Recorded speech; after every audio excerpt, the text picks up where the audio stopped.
Welcome to Lost Relation Chronicles. To cheat or not to cheat on my wife? This is the question I now face. For the past 6.5 years, my life has been nothing short of a living hell. Then, two women from my past re-entered my life, forcing me to reconsider whether the vows I took are worth enduring this agony. My wife and I have been married for 20 years, and we have a 19-year-old daughter, Grace. Last year, she married her high school sweetheart, Sam Marlowe. Watching their courtship unfold reminded me of how Clara and I were in the beginning. I can only hope their marriage doesn't end up like ours. Let me start at the beginning, and perhaps I can explain the dilemma I'm facing. My name is Jack Stone, and I'm 40 years old. I graduated from high school at 16, turning 17 just before starting college. During my sophomore year, I secured an internship at a local architectural firm, focusing on design work and drafting with CAD. Back then, AutoCAD was still in its early stages. My job was to learn the system thoroughly and then teach the other architects. My first project, a 3-bedroom house plan, took 3 months as I navigated the intricacies of the CAD system. The second plan took a month, and by the third project, I had it down to 2 weeks. From that point on, I hit my stride. I continued my full-time studies and work, completing my architectural degree in just over 3 years. In high school, I met Clara Wood, the woman who would become my wife. We were both seniors. I was 16. And she was 17. I asked her to the St. Patrick's Day dance, and to my surprise, she said yes. At the time, I was a lanky, awkward kid, 5 feet 10 inches and barely 115 pounds. Clara, on the other hand, was stunning. At 5 feet 6 inches and about 110 pounds, she had a striking figure and auburn hair that fell a few inches past her shoulders. Her hazel eyes could flash green or blue, depending on her mood. We dated for the rest of our senior year and into college, though our schedules rarely aligned. 2 months before graduation, we had a scare. Clara thought she might be pregnant. Although she was on birth control, she missed 2 periods. The fear pushed us to the brink, but a doctor assured her that such irregularities could happen. That scare led us to marry shortly after graduation. I began working full-time at the architectural firm where I'd interned. 5 years later, I earned my professional engineer, PE, certification. 10 years after that, I became the lead architect at the firm, Perry and Associates, as the other architects either retired or left to start their own businesses. Eventually, Steve Perry, the founder, sold the company to me when his children chose other paths.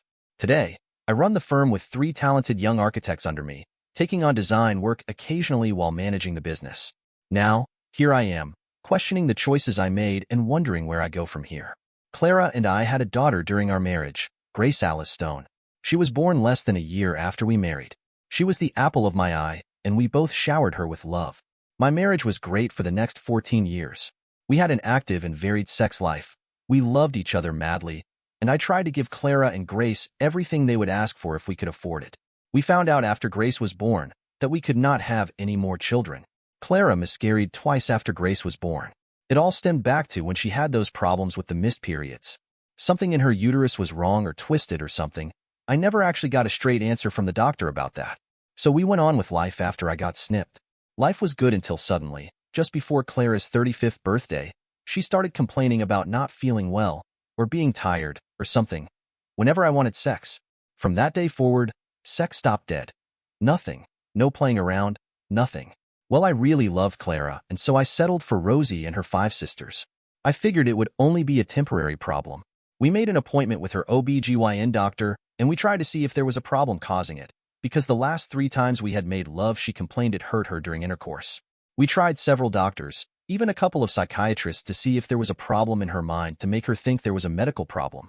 After a year, I gave up hope of ever having a sexual relationship with my wife again. During that year, things changed at home.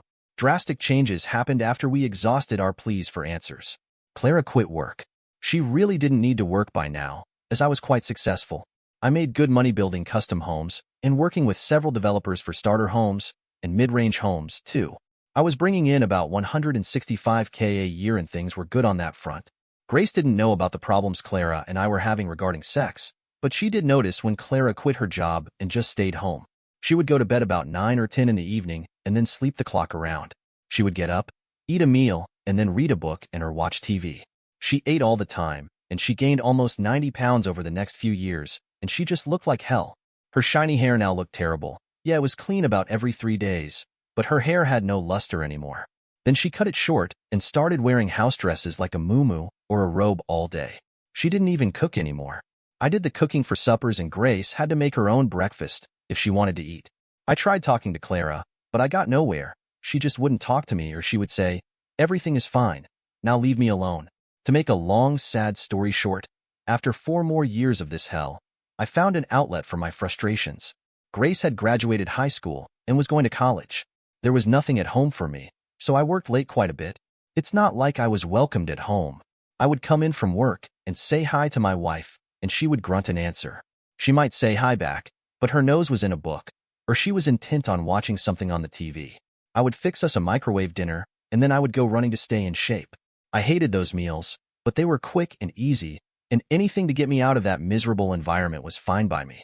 Running became my sexual outlet, for now, except for occasional frantic self-pleasing sessions in the shower.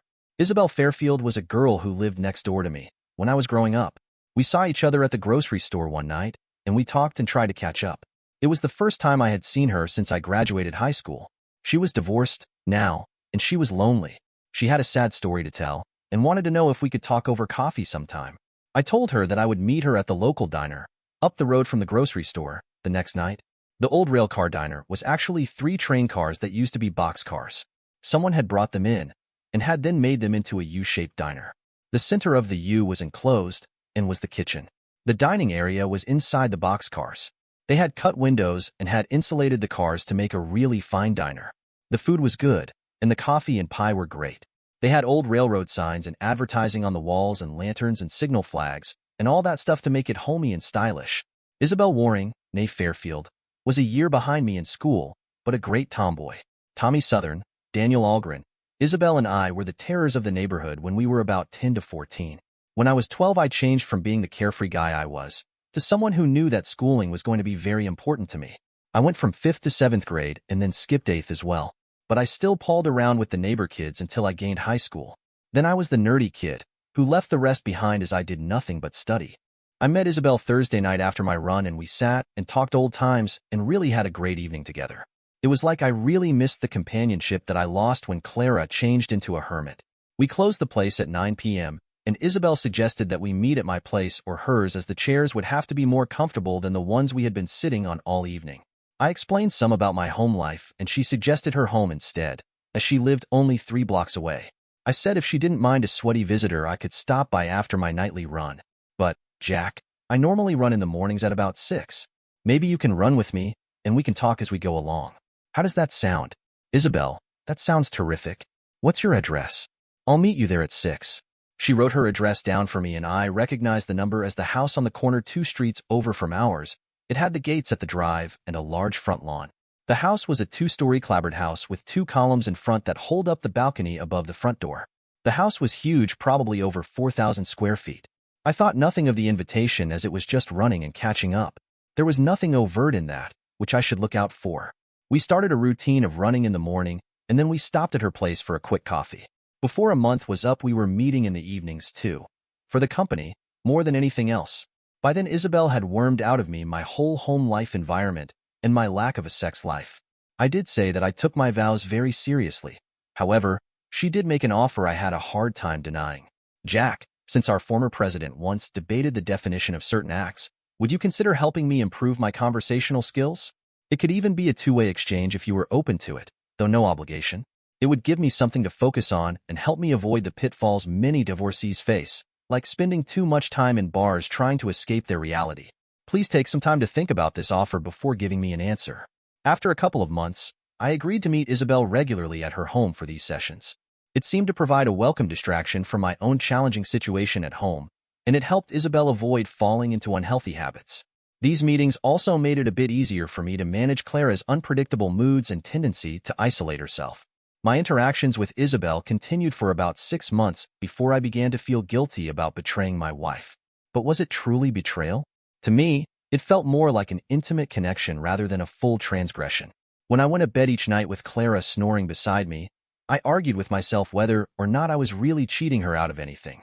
I was achieving something she was cheating me out of: sexual love. Did I love Isabel? No. I may have liked her a lot, but love? No. Did I still love Clara? Yes, of course I did. I just didn't like her a whole lot, right now? But that was different. She was sick. I didn't know if it was physical or mental, but she was definitely sick. I mean, I had tried for just over a year to try to find out what was wrong with her, but to no avail. She wasn't incapacitated and therefore in need of constant care. She could care for herself. I mean, look at her. She was huge. So I knew she could feed herself and take care of bodily functions by herself.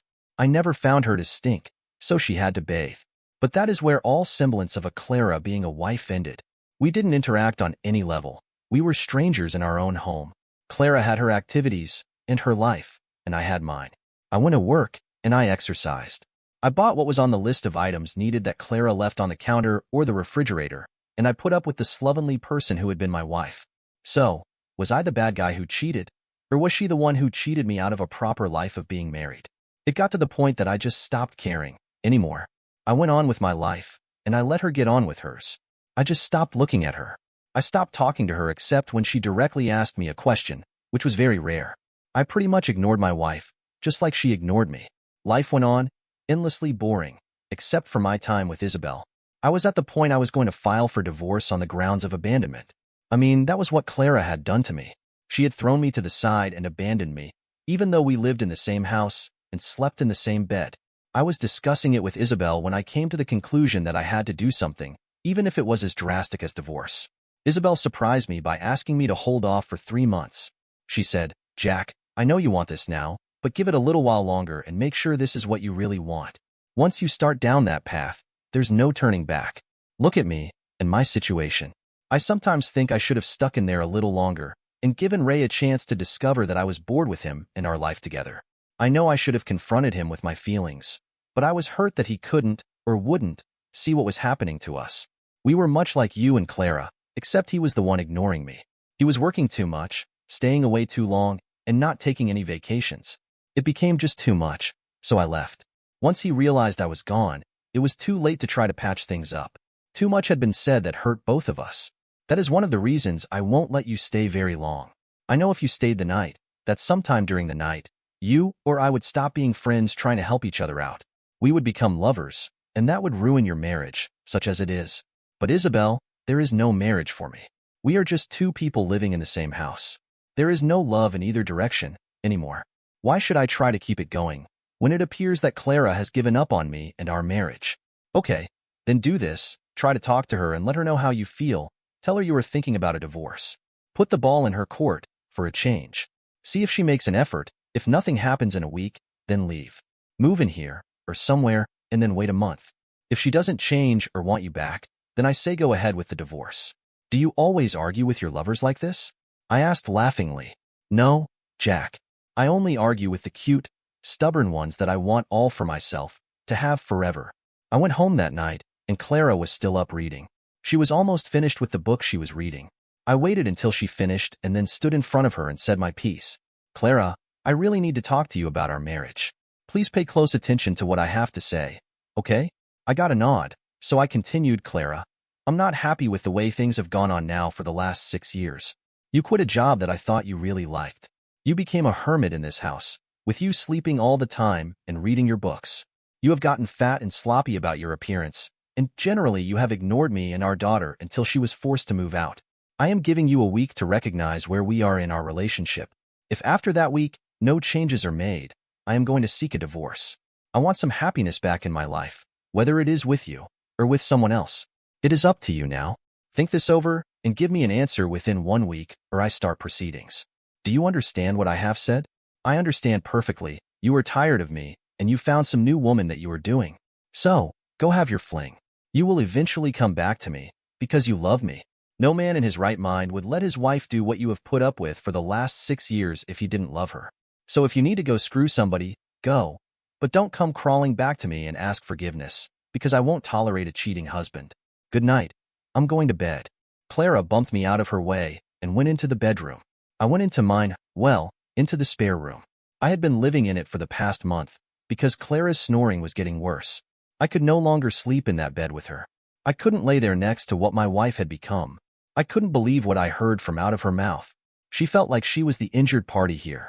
Unbelievable. I did or said nothing for a week. Then I rented a box truck and I moved out.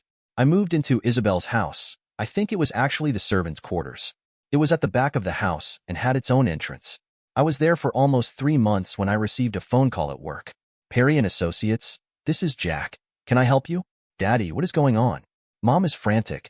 She hasn't seen you or heard from you for over a week now. What happened? I thought you guys were kinda okay. Grace, I moved into your old room over 4 months ago, and I moved my stuff out 3 months ago. Your mother never even knew I left. I told her I had to leave to keep my sanity, and she told me to go screw my 304, and then see if she would take me back. Honey, I have not had a woman, any woman, in over 6 years. Least of all, your mother. You noticed when she turned 35 she changed. Well, she has not done anything different since you left home. She is still like she was. I couldn't take it anymore.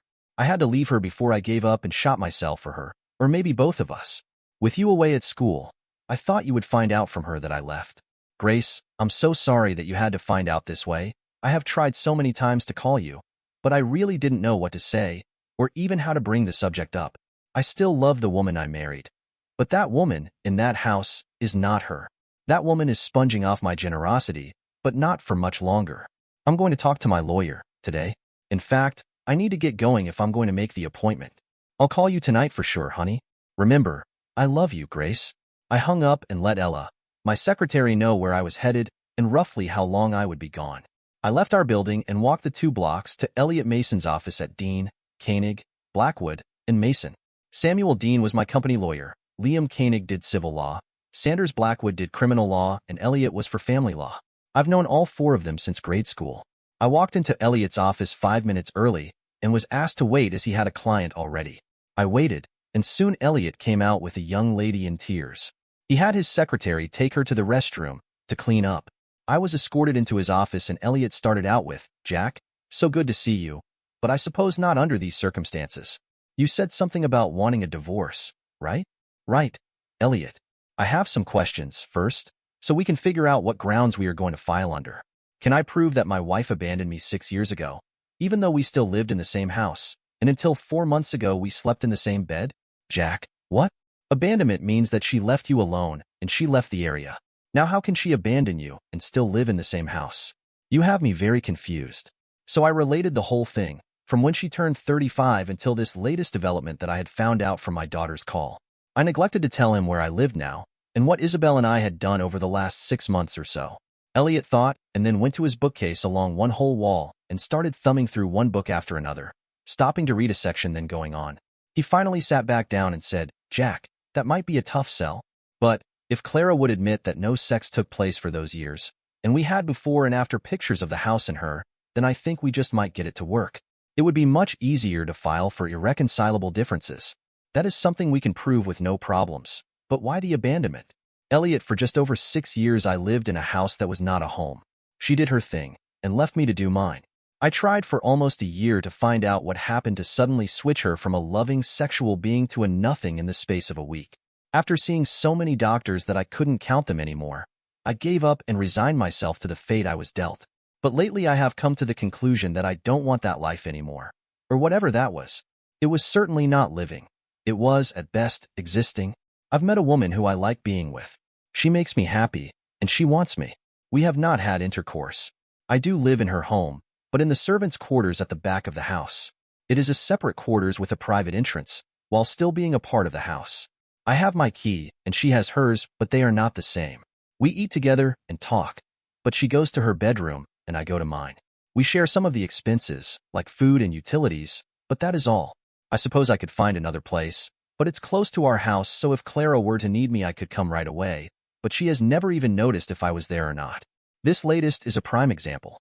Clara frantically calls our daughter and says I haven't been home for a week, but I've been gone for over 3 months. I even moved into the spare room a month before that. So that is why I say abandonment. Jack, that is some problem, and I can see where you are going with that. I'm just saying that may not be enough grounds for a judge to act on it. Are you trying to send a message to Clara? Is that why you are asking for the grounds you want? Yes, Elliot, that is a part of it. But the other part one think is frustration and feeling that I was abandoned by her alienation of me, even though I was still there. So what's next? Jack, we need to discuss the split. Do we go with 50-50, or is there some property or assets that you or she had before the marriage? Elliot, I would like a clean split up to 6 years ago. Then nothing for her, that was an increase in my assets. Prior to that, Clara worked. She contributed in everything. Since then it has been take, and take some more from me. Jack, those are some strange conditions, but let me see what I can work out. I'll get back with you in a couple of days at most. We can serve Clara with papers as soon as you sign the agreement with the terms, and we get the judge to accept the petition. That sounds great, Elliot. Here is a check for my part in this. I gave Elliot a check for $3,000 and left. I walked back to work. Ella had a message from my wife. She was a little surprised, as in the 5 years she worked for me, I had never received a call from her. I said I would call her as soon as I could and went into my office and called Isabel. Isabel, I did it. I filed today. Would you believe Clara only thought I had been gone about a week? I'll see you tonight. Do I bring supper, or are you going to cook? I think something special is the order of the day. It will be a surprise. See you later, Jack. I checked on a couple of projects we were working on and then drove out to a site where we were building a lodge for the Masons. Then I drove over to the $500,000 home of some golf pro. We were getting ready for the interior work only now. He should be ready to move in about a month. He had a lot of upgrades he wanted for this house, which would take some time to complete. After that, it was time to go home. Well, what I called home now. I walked in the back door, stripped down, and took a shower. Then I put on some clean slacks and a polo shirt, and I sat down and called Clara. Clara, why did you call me at work? You haven't called me at work since you quit working. What do you need? Jack, why haven't you come home for over a week? Are you out somewhere at a new site? No, Clara. I left our house over 3 months ago. I came in one day, and you were sleeping, as usual. I packed up all my stuff and left. It couldn't have been that long ago. You were here just last week. I remember you fixed that special mac and cheese thing I like. I know that was last week, right? No, Kath. That was 3 months ago, when I told you I was leaving, and that I would move out the next morning. Clara, you have been somewhere else for over 6 years, and I got tired of it. So I left. I started divorce proceedings today. You should get served sometime later this week. I'm going to leave the house to you, and half of the money I have invested, and half the money that the business is worth, but that's it. Honey, you need help. If you don't seek it out soon, I don't know what is going to happen to you. Please call someone and get help. Jack, what are you saying? I only quit my job 6 months ago. How can you say it was 6 years? It's like April of 2005, right? No, Clara, it is April of 2012. Grace is in college over in Louisiana. You called her today, panicking because I wasn't home. Please talk to someone. You need help. Goodbye, Kath. I heard crying and some swear words as I hung up the phone, but I had to steel myself to be strong. This was all for the better, right? God, I sure hope so. Isabel found me in my recliner, sobbing uncontrollably. I prayed that I had done the right thing by Clara. I hoped that she would seek help now. Isabel crawled into my lap and hugged me and cried with me. She tried to find out what was wrong and then soothe my fears and told me this was all for the best, especially for Clara. I did manage to call Grace later that evening and explain to her what I had done. Well, Clara protested the divorce, and she found a sympathetic ear from the judge. He gave her 6 months to change her life around. If she did not change, then the divorce would be granted as final. I had to move out of Isabel's house and find my own place. I stored most of my big furniture at her house, and I found a small apartment close to work. I then poured myself into my work. I even quit going over to Isabel's house. I was getting ready to go back to court when I received a phone call from Isabel. She had this friend that wanted to go out with me. She knew the divorce wasn't final, but she was only here for a little while, and then she was going back to the West Coast. She did tell me that one thing I must not do was to remove the lady's mask. She had just had some plastic surgery done on her face due to some burns as a child. When Isabel said that, I thought I knew who she was talking about. That would have been Sophia Trufant. She had some hot grease spattered on her face when she was about 10. Her face was pretty bad for a lot of years. She had tried to use makeup, but it couldn't hide everything. It seemed that recently she had found someone here that said they could fix her up like new again. I hadn't seen her since high school, and she was 2 years behind me. I always treated her nicely, as did Tommy and Daniel. We were sympathetic to her problem, and I think she had a schoolgirl crush on all 3 of us. I told Isabel that I would go out with her after my divorce was final, but she insisted that the woman would be gone by then, so it had to be this Saturday evening. I finally relented. I could always talk old times with her. Saturday came and I met Sophia at Isabel's house. She was about the same build as what my wife, Clara, used to be. Her voice was kind of raspy. She said it was due to the surgeries. I took her to Red Lobster, as she said she missed California seafood. I hoped this lived up to that hype. I did most of the talking, but she steered the conversation mostly by asking questions about Clara and my life now. I said, well, I should find out next week if Clara got any help. We go back to court on Tuesday to see if she is better now. I think if she really tried to change back to who she was once before, I would maybe try again. But if not, then no way. I couldn't put up with another 6 months like the last 6.5 years have been. Jack, are you certain you would stick with her if she did change? Sophia, I really don't know. I would have to see her and talk to her again and see if the love I had for her is still there. There is still love in my heart for the girl I married, but I don't think I could ever love the woman she has become. It was just too trying on me. Isabel told me about you and Clara soon after she met you again. She said that even though you both wanted to be together, you would not cross a line. That shows the kind of love you had for her. Yeah, maybe so, but I think I love Isabel now. If Clara hasn't changed, I will hope that Isabel would let me into her heart. Even if Clara has changed, I will really have to search in my heart to see if I can find the strength to forgive her for all those long, lonely years. It's hard to forget the loneliness when the person you have loved for so long is still there in the flesh, but their mind is somewhere else.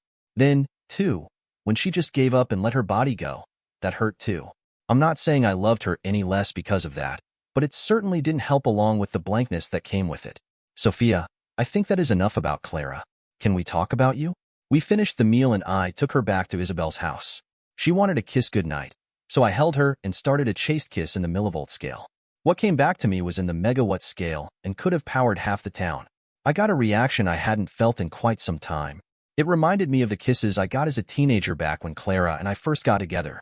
I held her close, feeling the tension between us as I brushed against her. Then, gathering myself, I stepped back and said I needed to leave before crossing a line I had promised never to cross, betraying my wife. Isabel called me when I got home and asked how the date went.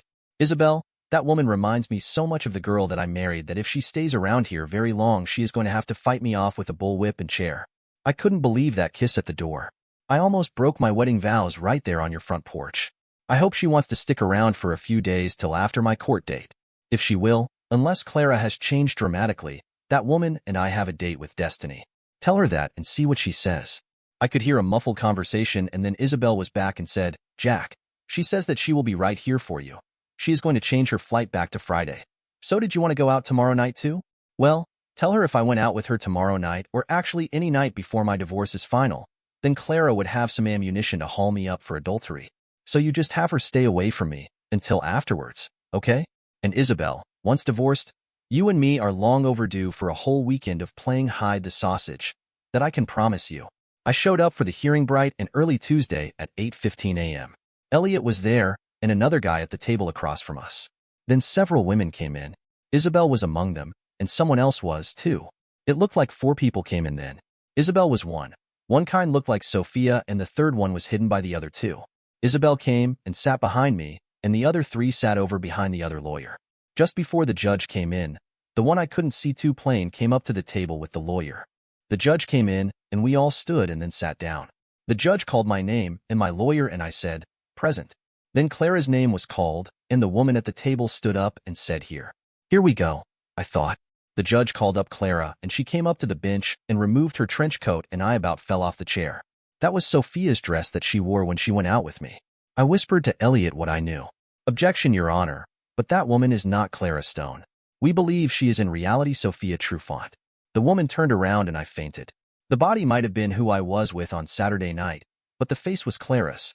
Once I came back to the living world, Clara said, with a raspy voice, thank you for the compliment, Jack, but I am the real Clara Stone. Her voice went back to its normal timbre.